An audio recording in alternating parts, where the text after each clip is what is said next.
Each incident is connected in the minds of everyone else who's seen every other police use of force and police shooting in America. They're not separate. And when people look at these and they go, well, we don't need to be mad about this one. Like, no, it's not that we don't need to be mad about this one. We need to be mad about this Right. issue, right? It's not about this one. This one, like I said, he can reasonably articulate that he was legally justified to use force, right? But, and I've said this before, that doesn't mean that that's how you approach the public. That's how you approach the prosecutors. That's how you approach the defense team. That's how you approach it in the courtroom. When you're approaching the public, you come with, police have no, literally absolutely no brains, because you don't come to the public and say, look, guys, it was a good shoot. It was legally justifiable. Therefore, don't be mad. Like, that just sounds Right. stupid when you say it out loud. You go to people, you say, I'm sorry. I wish I didn't have to. I wish that the situation would have gone differently. I wish that I would have gotten there sooner. It's terrible that they're not here right now. With no buts after that. You don't go, but I had to. No, no, no. You just go, I'm sorry. That's what you say. Because regardless of if it was a good shoot or a bad shoot, you say, I'm sorry, because it's always a bad thing when you got to kill somebody. Because we supposedly value human life. Right? And we get to this place where you're like, even with the argument of, if you didn't shoot her, then she was going to kill the other girl, right? Well, now you're getting into a philosophical argument, right? All lives are supposed to be important, equally important. But now you're asking me whose life is more important, the person attacking or the person being attacked? Well, the person being attacked was previously the attacker, and the person attacking was previously the attacked. So the question that you don't win an argument by saying, well, if he didn't stop her, she would have killed her. Well, the net loss is still one life, right? We still lost one person. So your argument then is that the girl she was trying to kill is more important than the girl who was holding the knife, right? And you have no reasonably articulable information that could show me why that girl's life matters more than that girl's life. In other words, you make a subjective decision that you want to save that girl because in this moment she's being attacked. And in reality, you have made a decision that that girl's life is more important than that girl. So you're making a philosophical argument. Huh? There could have been no lethal force. It could have been tased. He could have shot her in the leg. Like, he shot her 4 times in the chest. Yeah, and even then, it's like we see regular. Like, I literally just watched. No, I was gonna say I literally just watched the video yesterday, of some white dude. Literally, there's some older white dude. He looked like he was either in his like late teens or like early to mid 20s. Seemed like he was on something. And the cop was like, yo, hey, I'm sorry I gotta do this, but I gotta arrest you. So, I don't know if you're gonna run, so I'm gonna put you in handcuffs. And literally, mind you, the Duke has a knife. He's like, hey, and he literally like politely grabbing his arm. He's like, hey, I'll just let you know, I'm worried about you running, so I'm just gonna put you in handcuffs. It's okay, like, da-da-da. And this is exactly how the cop was talking to him. Same tone and everything. The dude, he grabs the dude's hands, tries to gently put him in handcuffs. The dude proceeds to stab the officer in the neck. Right? Hey. And what does the officer do? Because the officer's still conscious. He don't drop to the ground or nothing. The officer sees the guy running and decides not to shoot. Another officer comes up. It's like another 2. End up like grabbing the dude. Da-da-da. Whole time the dude has a knife. He stabbed an officer. And what did they do? They didn't shoot. And so it's crazy to me because even me, like, I'm like, I don't even think it's just about, like, he should have tased her. It's like, or he should have shot her somewhere else. It's like, bro, like, we know for a fact you can handle situations without violently injuring people. We know you can do this. We know you can do this. Because we see it every time it's not us.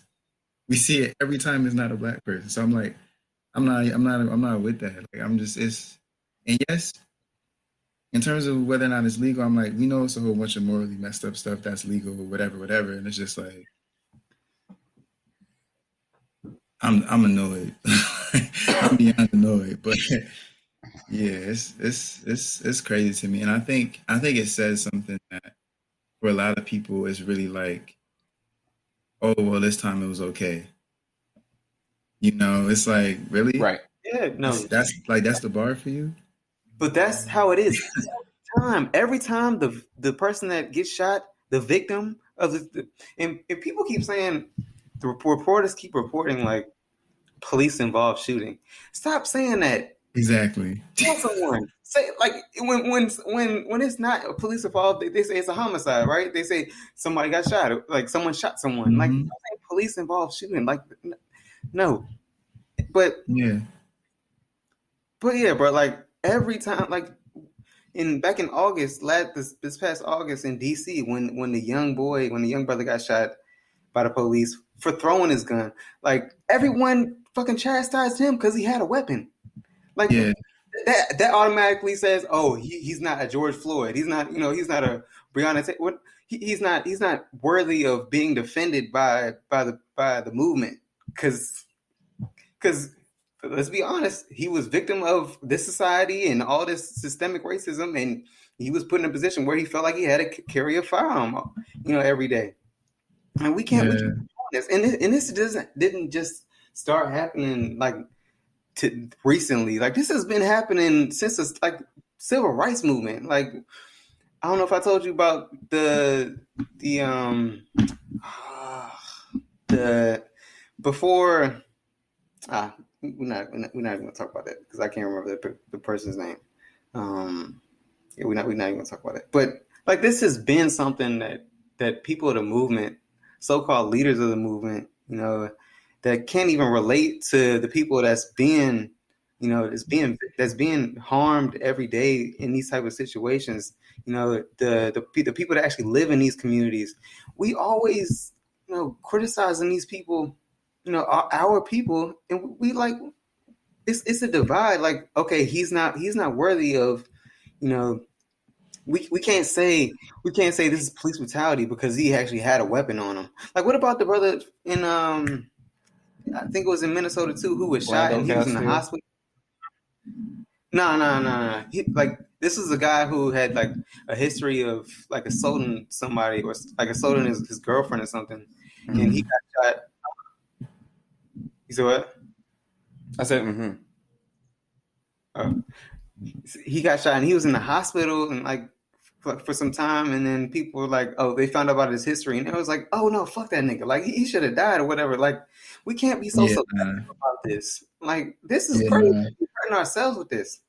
Exactly, and that's why I had said one time, I feel like I was doing like a rally or some type, I was speaking somewhere, and I was just like, start justifying, when we start coming up with acceptable exceptions, like we don't want police brutality, we don't want unnecessarily violent, we don't want violent to violent responses, or we don't want all that stuff. It's like, and exceptions, we already know what they're doing. Right. And if we're gonna be against police brutality as well, like it's all police brutality. It's not just with black people. Because I know y'all heard about the young 13-year-old boy in Chicago that got killed. Toledo? Yeah. Yeah. Where's all the rambling for him? Like where nah. People definitely but it's not on the same level. As who? As who? As people definitely been speaking on him. But it's a race thing that's involved in that. Just because he's not black, like it's not as much as an issue. Like that, if that would have been another Tamir Rice type incident where people of black people would really be standing up for him. I know he's not. I mean, I would only push back against that because I'm pretty sure they're going up for him in Chicago. Yeah, in Chicago, in people of his community, people of his community, but it should be limited to his people. Like it should be, if we're all against police brutality, then we all need to be against the shit because they be marching with us. Do they not? I mean, I don't think he's white though. I don't think he's white. I don't think he's white. He's not white. I think he's Hispanic. Yeah. That's what he said. I think so. I think he's Hispanic. I mean, let me see. No, Is Yeah, my that's what he he, said. figured out? Okay, yeah. Yeah. yeah, he's a minority, but at the same time, I don't feel like that energy is out there for him. I Like mean, Micaiah stuff for the Micaiah incident. Like I seen everyone talking about that, like minutes after, like hours after it happened. Versus this guy, I'm just now hearing about it. I don't know.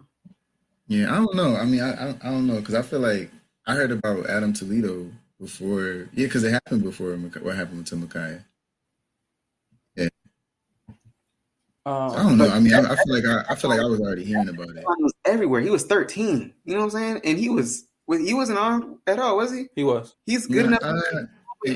nah. Huh? I mean, he wasn't when he got shot. No, not when he got shot. He had a gun when he was running from the police, Yeah, and then he dropped it when he turned around, or threw it when he turned around, and then he shot him. yeah. Oh, so that's the same shit that happened in DC. Why? Nah, it was a little different.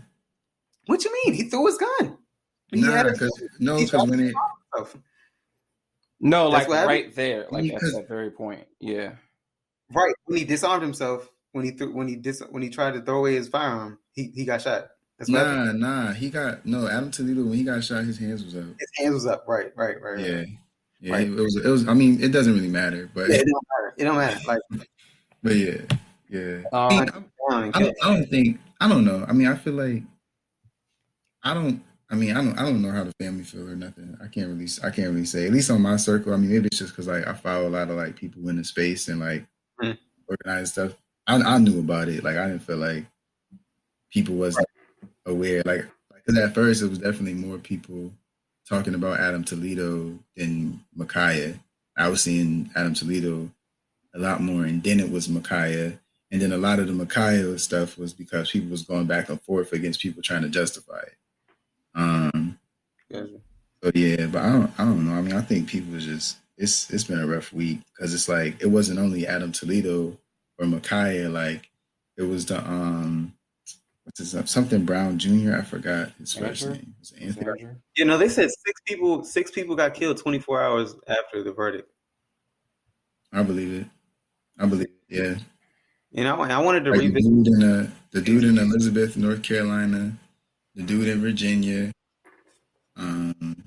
Yeah, those are the only ones I know about. And then it's been tough because Auburn even going The Virginia one lived. police brutality.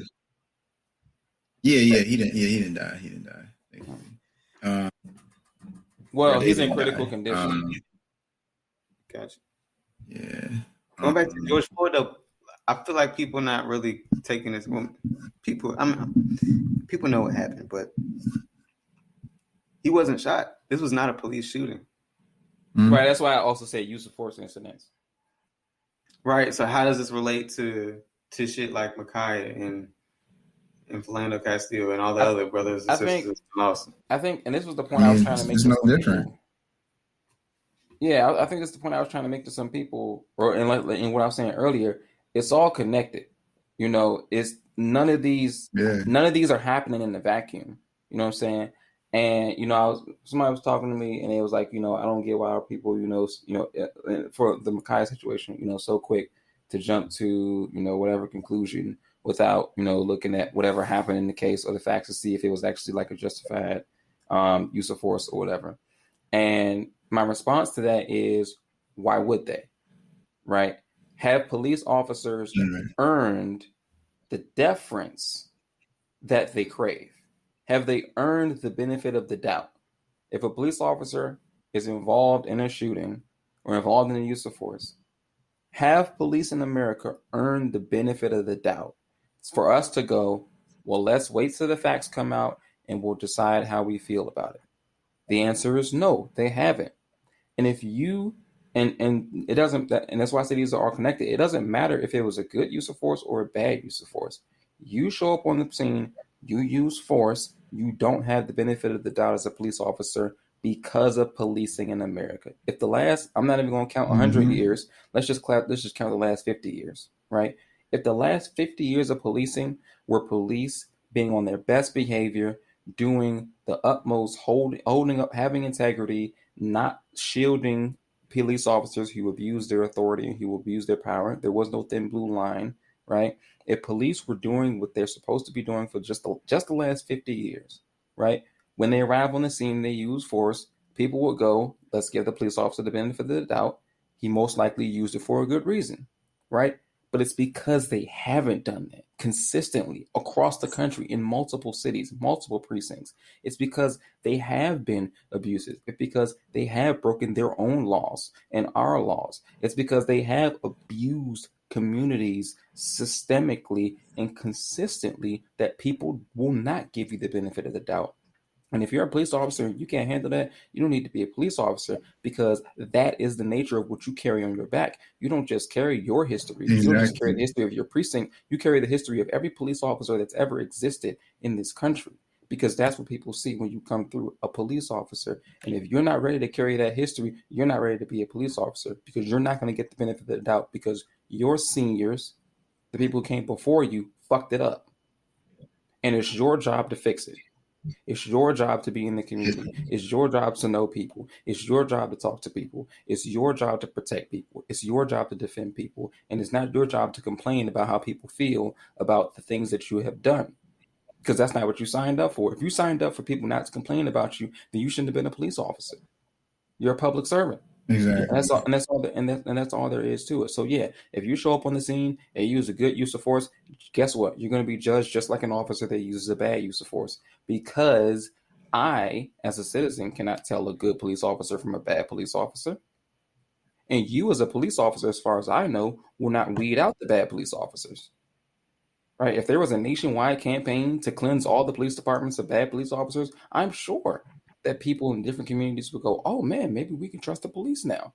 But there's not a nationwide campaign for that.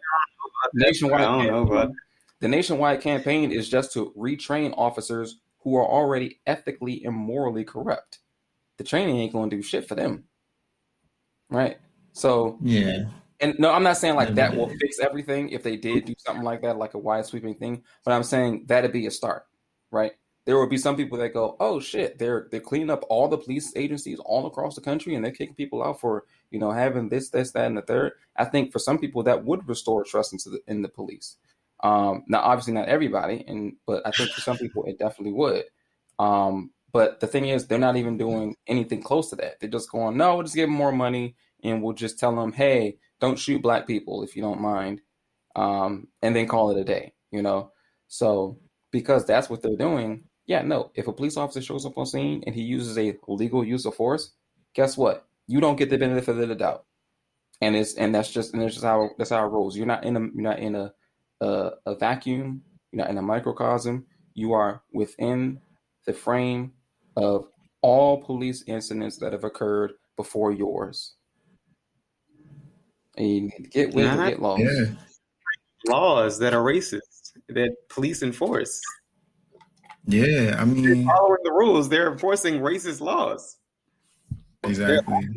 Well, that's like even if we eliminate which one. I mean, it's like even if there's always going to be an excuse for shooting a black person. Let's just be real. Even if there's like this big cleanse that you speak of, there's always going to be this excuse. Oh, he was threatening me. Like he had a pistol. Like it's always going to be somebody getting killed by the police. Yeah, I mean, the issue isn't honestly, that, that's why. Well, the issue isn't that the police will kill somebody for whatever thing. The issue is that they do it unjustly or disproportionately or both. Because unjustly, right? Unjustly, disproportionately, or both. Guilty people don't deserve to die. He's saying unjust, like.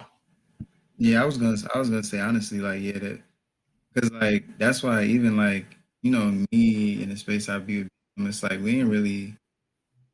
We honestly like ideal is we abolishing police, like, and that's based off the notion that like it's not, we don't even want that system as a means of public safety, because it's not. Right. It's too fucked up. Like even what you were saying, K-Dot, is like, no, there always would be an excuse or a reason or a justification to, if not kill, it's beat with a baton. If not beat with a baton, it's stomp them out. if not stump them out, it's slam them to the ground. If like it's always going to be a justification for that, given the way we have the institution right now. So it's like, yeah, yeah. I mean, that's literally why we out defund, divest, abolish, and switch to alternative means of public safety. That's not, Yeah, it's not working. yeah, bro. It's not working at all. You talking about back 50 years? That's not even Black Panthers. You didn't even get to the Black Panthers yet. Well, that's what I'm saying. Like, Right. that's what I'm saying. You don't even got to go back that far to talk about the amount of police brutality that has occurred that has already scarred communities. Right. But even if they were perfect 50 years ago, that's not even touching Black Panthers. It's people still scarred off of that. And it's people still scarred off the fact that police came out of fucking slave catching. Slave patrols. You literally like slave. Like I wasn't like, saying that to be practical. I was saying that to make a point. Oh yeah, I wasn't. Yeah, I didn't think that. But yeah, I was like, yeah, like literally, I did a report on this for my presentation class, and I was like, literally, they came out in the South, it was slave patrols, and in the North, they were like immigrant managers, basically, because they was like, oh, these immigrants from Germany and Ireland, we don't really trust them. They quote unquote are removing the fabric of America or something, or harming the culture of America. So we need to have police to make sure they're not acting up. Like, so like in every scenario, it was one group saying, y'all handle those others because those others are different. Oh, not one group, but a particular group. No. I say that because like that there was that distinction between like how police were deployed in the North versus how they were deployed in the South. Oh yeah. Yeah. Check this though. We talking about the Irish and Italian immigrants and Western Asian immigrants or Eastern Asian immigrants. But they came here, they immigrated here, fought their own, injustices, their own, marginalization. But there were liberal whites that stood up for them and shifted their whole situation. Got them housing, really gave them the advantage of being white. You know what I'm saying? And you don't see that shit no more. There are no fucking Irish slums, in New York anymore. Yeah. Yeah, they fully assimilated. Yeah. The system worked for them, and they said, "Fuck black people." What I'll say is, I mean, Irish people too. No, they said fuck Irish people, but they ended up helping them out and getting them on a level that was above black people. No, exactly. But I bring up Irish people because they'd still be the ones talking about we need our Christopher Columbus statues because he's our hero. And it's like, really? Really? Y'all as a people who was discriminated against, talking about that's our hero? Yeah, facts. And they became and when they were on top of black people in the social class system, they became the police. It was like, okay, fuck them niggas. Literally. Yeah, what I'll say, to be after Nazis.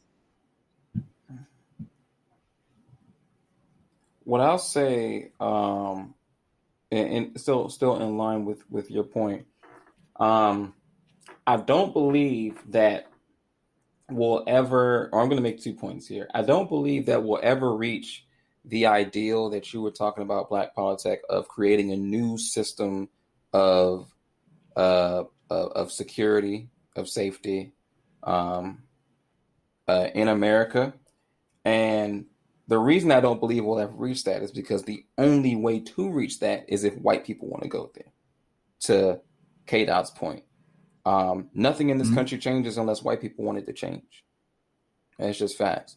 No matter how much we march, no matter how much we sing and dance, no matter how many guns that groups amass, if white people don't want it to change, it's not changing in America. And white people don't change anything unless it benefits them in some way. And and I told y'all, like, if 45 different police precincts massacred kids in 1,500 different schools annually, they would still just call those police officers bad eggs. Like it Yeah. wouldn't matter. It could be that overt. It could I mean, be it's that the same blatant, way they handle and mass. they It's the same way they handle mass shootings. Yeah. yeah, it wouldn't matter, you know. So, but my second point here to make is I because it's so difficult to change anything in this country regarding that, we have to fight even harder. I know earlier I was feeling like super down, but you know, I've kind of talked myself back up now. We That's have to good. fight even harder because we can't achieve the perfection that is a new system of safety and security, but we can make changes, right? We can make them so uncomfortable that they want to make changes or that they'll allow us to make changes. And So, I think the march towards perfection will at least lead us to greatness. So I think it's still important to fight, even though our end goal might be unreachable or unattainable. so, actually, I actually don't think it's. So I definitely thought, like before, when I thought about the way to get there, and I was thinking it as if like there has to be this uniform national shift. I'm like, yeah, that's a heavy lift, and I'm like, I don't see us all unanimously shifting. But when I think about the fact that like Ithaca, for example, in upstate New York, already did probably the most dramatic shift in how they handle public safety in the country. Um, and they're starting that through their plan that they just like put forth like a month or two ago in response to Cuomo's executive order that the different cities and townships had to reimagine public safety. Literally, like they switched their regular police department to a dual, not dual response, but two types of response models. And so there's no longer their police department. It's like some other thing. And basically now it's split. So there's an armed division and unarmed division that handles certain that responds to different types of calls. And the unarmed division is on, well, at least on paper, it's supposed to be like intervention specialists, like community people, da da da da da da da, and then like anybody who was formerly an officer, they would have to reapply and go through separate new training, new processes to be a part of this new thing. And like literally, like, and that by itself is literally like one of the like top two, if not the most radical change that we've seen in a country and after this past year, right? So like, given that, and then me knowing that the mechanisms for actually shifting that aren't as, I mean, everything is touching each other, but like, it's not as entangled as we think a lot of the times. Because like, for example, if your city was going to defund the police, your common council would be the one making that decision in most cases, right? And like in a small city, that's literally 12 people. That's literally 12 people who could be like, all right, we reviewing the proposed budget this year. We cutting this. We putting it towards that. Boom, done. Now they ain't doing it. Most of them ain't doing. Most of them ain't doing it. But it's like when I think about the fact that it's not like, oh, I gotta convince Biden and then convince Cuomo and then convince the state senators and the state Congress. It's like I don't have to actually do that, you know. So it's like it's so close in terms of like the accessibility of the mechanisms that we need to hit to change it. I'm just like, I can't give up. That's why I feel like that's why I'm so optimistic. I don't even know if well, I have to be a little bit optimistic. Otherwise, I wouldn't be doing anything. I wouldn't be doing none of this organizing stuff, none of this stuff. But that's why I'm like, I literally can see the people who can tomorrow make the decision. And it's just like, I'm like, there has to be some way. And I'm like, for example, I'm like, if we could convince Ithaca, and as red as upstate New York is, Yeah. other cities can follow suit. Yeah, you got more optimism than me. I'm gonna say that the future is for revolutionaries, bro. That's what I'm gonna say. American citizens. The future is revolutionary, bro. There's no limits to this shit, bro. And if you don't think police can disappear, bro, then you need to wake up, bro. Because even right now, there is a heavy police shortage in several major cities, bro, where they're that they don't know what to do. Yeah. So if you don't think police can disappear, bro, because we don't need a national. Not everyone needs to be on the same page. Majority need to be on the same page. Or something, not everyone has to be on the same page. It needs to be enough people where ain't nobody trying to do this shit no more, bro. Yeah. Philadelphia has 268 vacancies, and they're expecting more. Baltimore going through it, bro. These cities, like, no one wants to work the job anymore, bro. No one wants to. Facts. Bro, and as we were saying earlier, like, as America is becoming more progressive, in especially like with a president like Biden, I hate to say this, but comparing Biden to older presidents that had their whole fucking platform based off of getting down on crime, Biden wasn't about that shit at all, bro. For this president, for this presidency,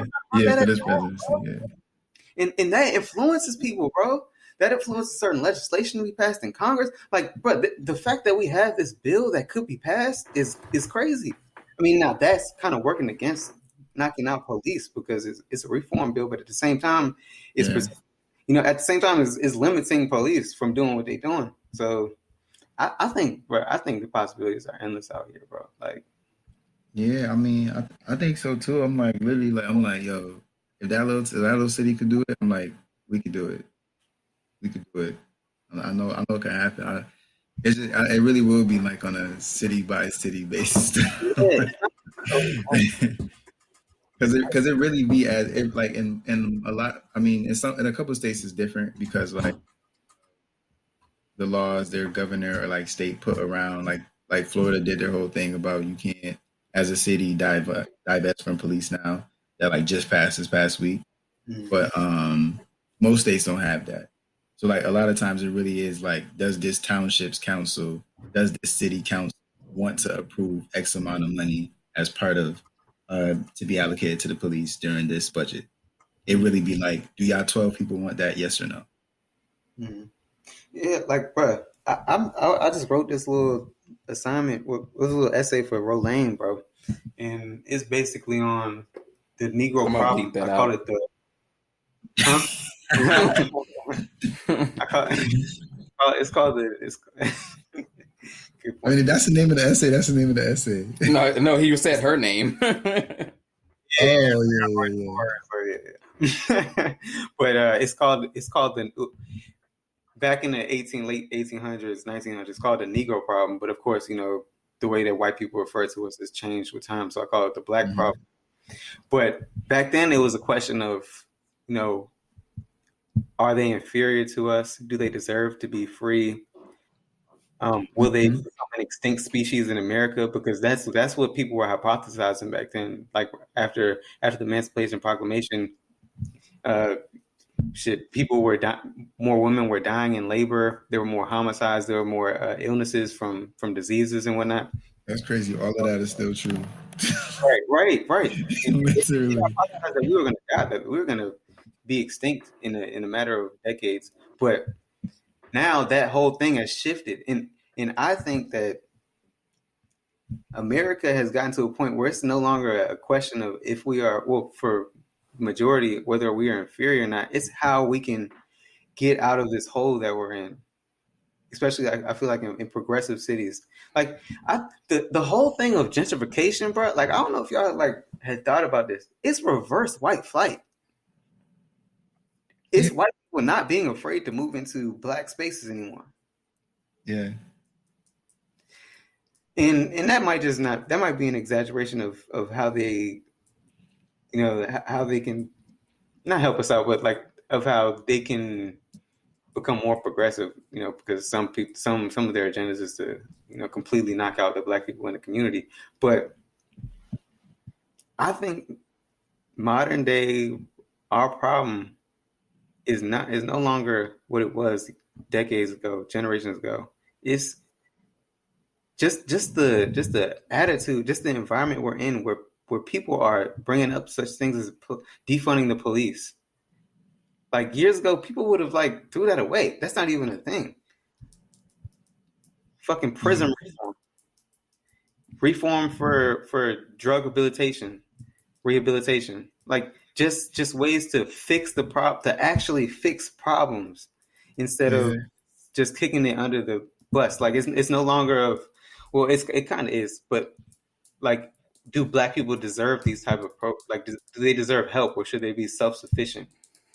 Like I feel like the consensus is leaning more towards, okay, look, there have been generations where these people have been at the bottom and no one has tried to help them. But going back to the immigrants, we help them, and we see where they are now, blending into society where you can't even, like, white people don't even brag about that shit no more. Like, where they don't, I think white people, like immigrants, they don't embrace that shit no more. Like, okay, I'm Irish, I'm white, but so that's what I'm thinking. Like, like we're just in a very liberal space right now, and yeah, I think possibilities are really like endless right now.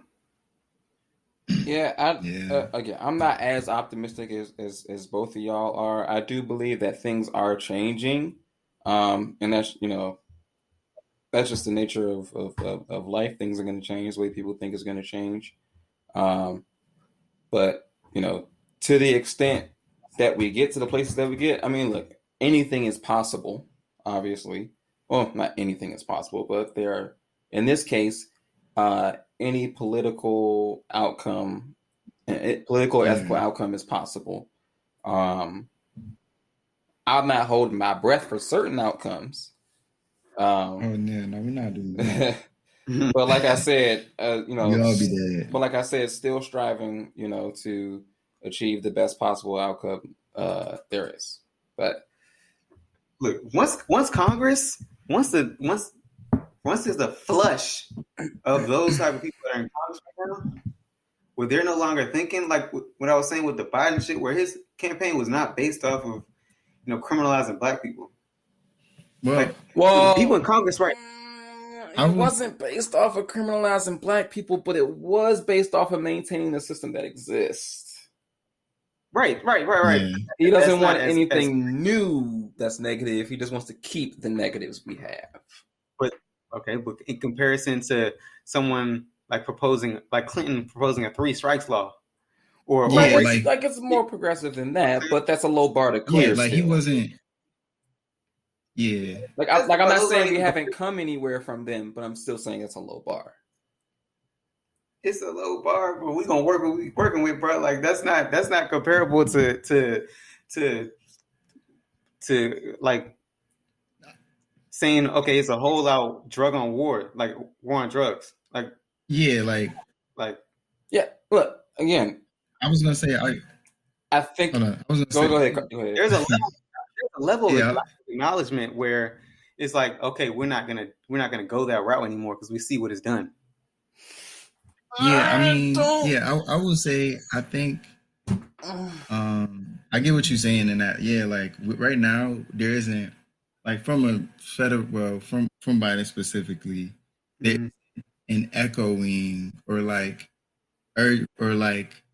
kind of galvanizing around, we need to criminalize more people, basically. Right. There isn't that echo that we've seen like with past presidents, which would hurt efforts at like improving whether it be alternatives policing or like that would hurt if there was this criminalization rhetoric coming from Biden. Though I do think though, like, I think Congress and stuff is definitely part of the reimagining public safety. But to be honest, they're not playing a bigger role than like state officials. Well, you saying the current people in office right now? No, I'm saying like regardless, like they're not playing a bigger role than your state officials. Yes, they are. They pushing legislation. No, they're not, because like in terms of like, for example, like defunding is based on your for most states, defunding is literally based on your city. your municipal, your municipal, your It's government. like Congress can't make your city do that. Right, but They can reallocate resources and make it hard for you to fund it, but like they can't decide that for you. So right, even if they all changed, it still would be down to whatever the city wanted to do for most states. right. I guess I'm thinking like retroactively, like with big time legislation that they have pushed forward in the past that they've gotten through that's impacted Black people still to this day, Yeah, I mean, I was just more so talking about like defunding. like like in most of the other police reimaginings, or I try not to use reform. That's, but yeah, I would make an argument that the reason that politicians now, including Joe Biden, don't try to make the criminalization arguments of Black people is not out of a shift in ethical concern within their own personal moral compass, but is more about money and what makes money. And if criminalizing Black people don't make money, which it's starting to make less money than it used to, then they ain't gonna do it. That's just what I see. agreed. And Agreed. maybe it really Yeah. is his moral compass, but to me, it looks like, hey, if I criminalize Black people, I'm not gonna make money. The people who fund me aren't gonna make money. And I feel like you see it a lot in the performative activism from all these businesses that all of a sudden have Black Lives Matter flags and are making Black Lives Matter merchandise to show you that they're down with the cause. So Right. I see it as a money thing, not as an ethical thing when it comes to the change in the moral compass of the politicians we currently have in power. Oh, for all of them. But I could be wrong. Not just Yeah. That's just what I think. okay. Oh no, I'm saying for all of them, including Biden. I think I'm my position is that it's money. It's not a moral thing. Maybe you could find one or two that it's moral, that it's actually, oh yeah, I've changed my view. I used to hate Black people, want them all to be in prison, and now I think that they're, human beings like everyone else. I think you can find one or two like that. But I think most of them is money. And I feel like Nancy Pelosi, with her verbal diarrhea, has mostly proven that it's money. Right. But that goes back to my point about them being part of a generation that grew up around, like, was influenced by people, by that type of racism, that overt racism. So what I'm saying is they need to be fleshed out and replaced by people, but that's not going to happen. Like, what's the average age of a congressman? Well, Probably like 60s and 50s. something. I mean, 60s. Yeah. Right. No, not 60s and 50s. That's like 70 something. Yeah. They're from they grew up differently, right? And I think it comes to a point where they're not as baby boomers. Right. And exactly. They said the average age of the Congress members is 57.6 years. For senators is 62.9. Gotcha. And with this, like, so for I feel like that Congressman voting on that in the Senate, it's not going to be more about the constituents. It's going to be about what they feel. It's going to be about their personal objections to it. You know what? The Eric Swalwells and the AOCs of the world are probably bringing that number down. I'm attributing that to them. Oh yeah, definitely. I mean, definitely. They're all young as fuck. But all right. Black Politic. Police brutality skit wedding proposal. What's up with that? Yeah, so I just saw this on Twitter today, and it was just the stupidest thing I'd ever seen. Actually, let me take that back. I've seen a lot of stupid stuff. It was up there though. So, like, I want to say it was yesterday or like sometime this week, late this week. Somebody decided it was a good idea to propose to his girlfriend by his mind, just a black dude, black woman, by making it seem like he was about to get shot by police. So he coordinated this whole thing at a gas station. Actual police pull up. They point guns at him. He's on the ground. She's crying for him. All this other stuff for him to like sit up and then pull out the ring from his jacket or whatever and then propose. Please tell me she said no. She said yes, and she didn't want to post it on her Twitter. She didn't really know about it. That girl with tears. Yeah, she was in tears before. Before he put the ring on her. On Mother's Day, they got the fattest no from me ever. Not facts. Facts. Because you were a clown. No, at that point. That nigga's a clown. Like the fact that you in this week could do that. The fact that you could ever do that, first of all, as a black person. But out of all weeks, you in this week. Yeah, he a dickhead. What's going on? Like that, I'm like, that dude gotta be one of the stupidest people out here. And I ain't even being shady. I'm just like, that level of just unawareness. And this girl gotta be one of the second stupidest people out here. Yeah, because she said yeah. She said yeah. She said yeah. It's like that man really faked like they was about to kill him. When we saw all these people get killed this week and somebody go on trial and get convicted, it's to be one of the only two people, to be the first person in that state to get convicted for killing a black person. Like, yeah. I really cannot believe that. And Twitter was going up on him in the comments. They was going up on them as they should, because that was ridiculous and stupid. That was ridiculously stupid. Like, I don't know what type of mental state somebody got to be in to do that, knowing everything that's going on. Yeah. It's called a constant state of stupid. That's all it was. Yeah, that was pretty disgusting. I ain't know really other way to say it. Damn. Yeah. Y'all scared that? Yeah. Couldn't be me. Yeah. He's a dick, but yeah. So what? Like, did they like rent those cops? Like, what the fuck happened? I have no idea. Not rent the cops. It wasn't. I mean, basically. Yeah. Basically. Yeah. I wonder if they did pay the cops. That'd be funny. Yeah, I paid them like $20 to show up. Because you can't impersonate police.